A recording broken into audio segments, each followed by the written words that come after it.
is global level goals, and under we had nationalized targets and indicators. There are a lot of difference. You can see that we have actually 112 targets, and we have 178 indicators from 2032. This is the whole, actually, the results of all process. We have sectors, then we have all the goals divided to the sectors, then we have our national targets, and we have our national indicators there. So since I have very short time, so let me just jump a few slides because I have very lengthy. The data availability in Afghanistan, we have 86% of data available for the indicators, and only 40% of indicators they don't have baselines or accurate or reliable data. I'm so sorry that I don't know how it doesn't work properly. Okay, so alignment. In alignment, we aligned all the NPPs or national priority programs, and also Afghanistan National Peace and Development Framework, which is the main strategy for the country's strategic paper, which until 2021. And we have aligned SDGs with those actually NPPs or national priority programs, and also the national plan. And this is the methodology that we have done all those NPPs or national priority programs. You can see at the right, the targets, and also the target that we have aligned with the NPPs and also with the NPDF. Here also the percentage that alignment of each goals with our national priority programs in the country. The key achievements, we actually, this the flow that, how we get, information. We actually built a query center in Afghanistan, so we are receiving information, and we are recording all in the database, in the system, and people, can use it. So our main achievements are Afghanistan, actually, national development strategy, the national one, and also we have alignment framework, for the country. So these are you can see the pictures. I don't know if that's not clear, but it seems, here, on TV, it's very clear. So I don't know how to, okay. So anyway. I think automatically it knows that, So I reached to the recommendations and also the, so, okay, can you give me, just one, okay, 1 more minute. Thank you. Thank you so much. Actually, the key challenges we have here are technical and actually professional capacity, and financial financing SDGs targets, because they are very ambitious, and we have conflict and security, which is a big challenge in the country, and we have the technology and skills which are missing in the country. So also realistic and accurate data. So this is a big challenge in the country. So the recommendations I have is, strong partnership, actually. Regional cooperation is required, and also knowledge and technology transfer to our country, and also financial and technical support of the international and donors, and also regional the countries, and capacity building, for the people in Afghanistan. Thank you so much. Let us give him a big hand. I think thank you very much, despite some problem with the PowerPoints. I think you have rightly highlighted. I think we'll have more time when there is a question and answer, so that you can elaborate some of the issues that you would like to take up later on. But you have rightly focused on the nationalization, localization, integration, and then of course many of the challenges as well as the recommendations that you have put forward. I thank you very much for your presentation.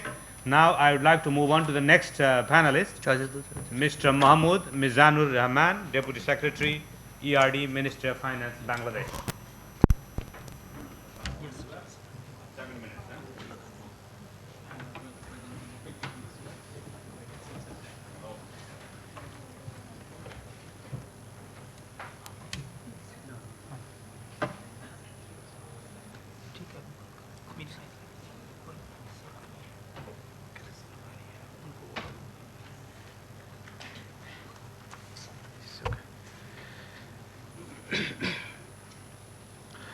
Mr. Moderator, His Excellency Gyan Chandra Acharya, Excellencies, distinguished members of the country delegations, distinguished members of the civil society organizations, academics, ladies and gentlemen, Assalamu alaikum and good morning.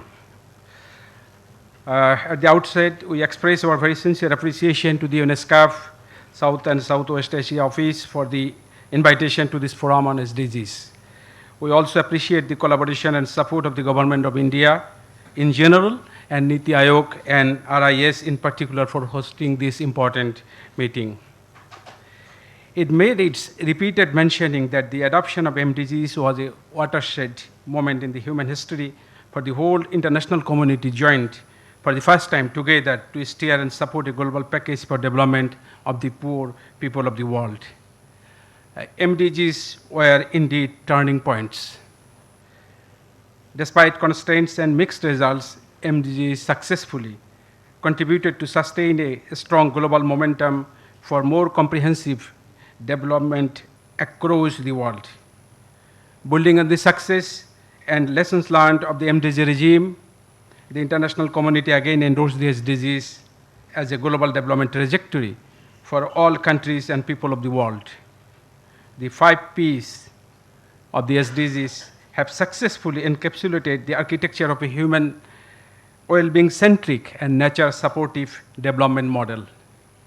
Mr. Moderator, as we stock take here the country level progress in the region in regards to SDG implementation, it is important to take the opportunity to highlight the fact that Bangladesh was able to make tremendous progress during MDGs in areas of poverty alleviation, food security, primary school enrollment, gender parity in primary and secondary level education, infant and under 5 mortality rate, maternal mortality rate, immunization coverage, and reduction of communicable diseases. Bangladesh is now considered one of the emerging economies of the world. Building on the MDGs achievement, Bangladesh is strongly committed to SDGs, and accordingly the country has adopted coherent policy and institutional approach and strategies.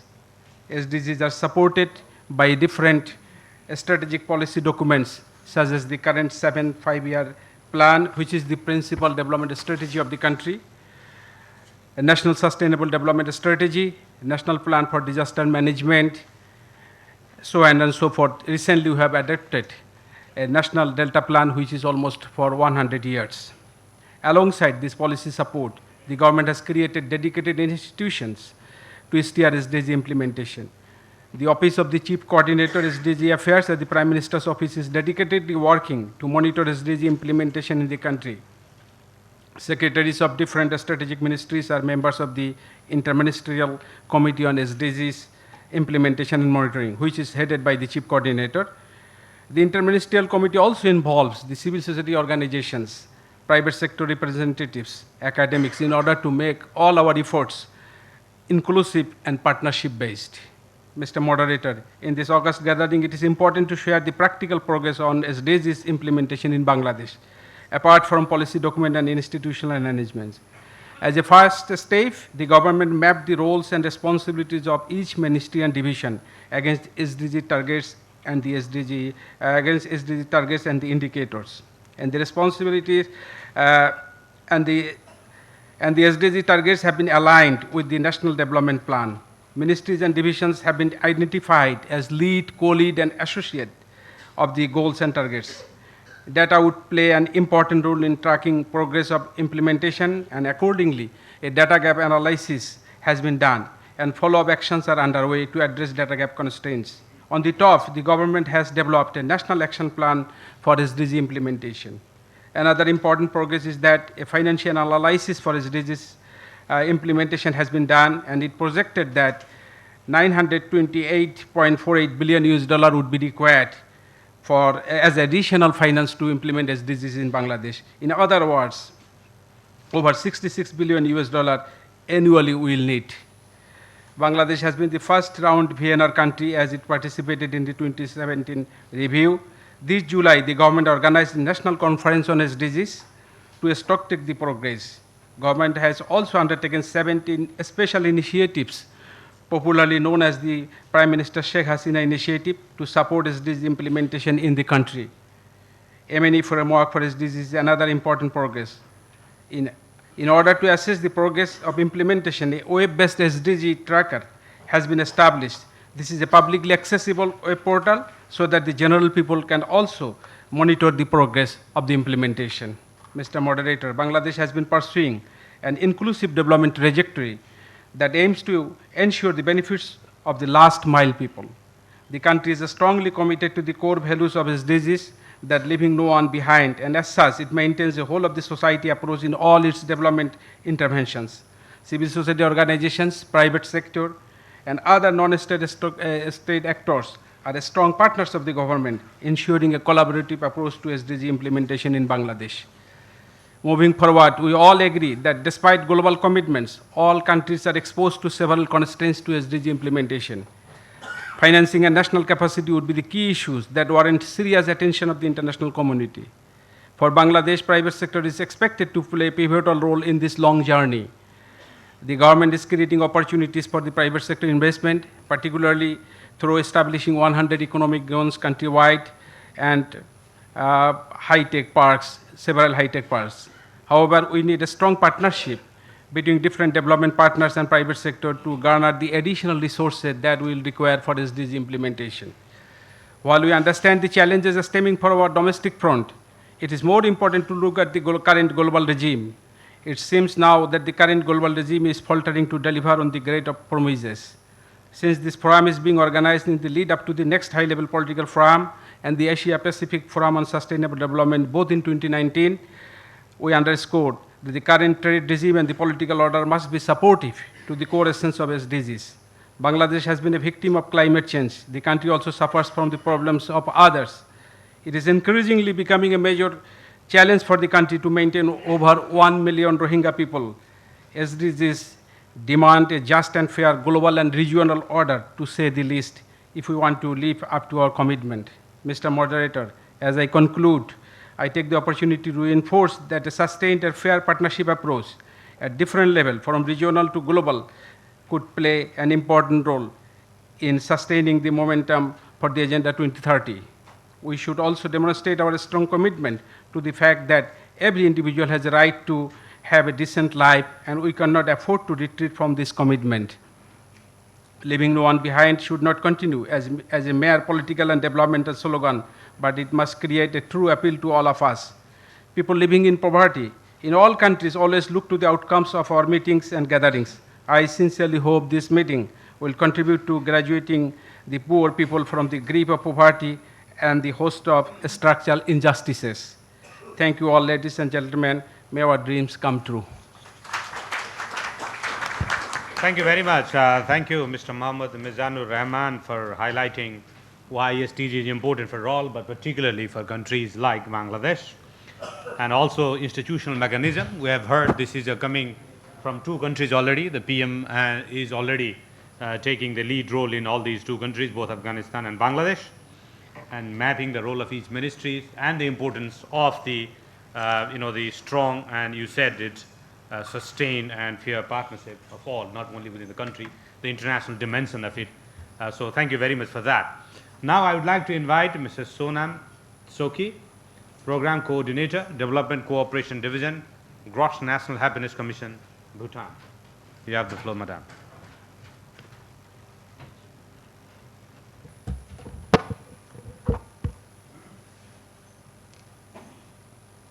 Good morning, Excellencies, delegates, ladies and gentlemen. Wish you a very good morning. I, on behalf of the Royal Government of Bhutan, would like to present the VNR of Bhutan. Bhutan presented the VNR report in July this year at the HLPF, and Bhutan's voluntary national report is titled Sustainable Development Report. The report is available online on GNHC's website. Given the successful implementation of our socio-economic development plans over the last 5.5 decades, Bhutan has met the GNI and the Human Asset Index threshold for LDC graduation consecutively during the CTP triennial review in March 2015 and March 2018. However, Bhutan is still yet to meet the Economic Vulnerability Index threshold. Following the HLPF 2018, upon the CDP's recommendation, the United Nations has approved 3+2 years transition period for Bhutan, which aligns with the 12th five-year plan of the government. We still face challenges in the areas of poverty at the regional level. Although we have low level of unemployment at the national level, our youth unemployment are rising concerned at 13%.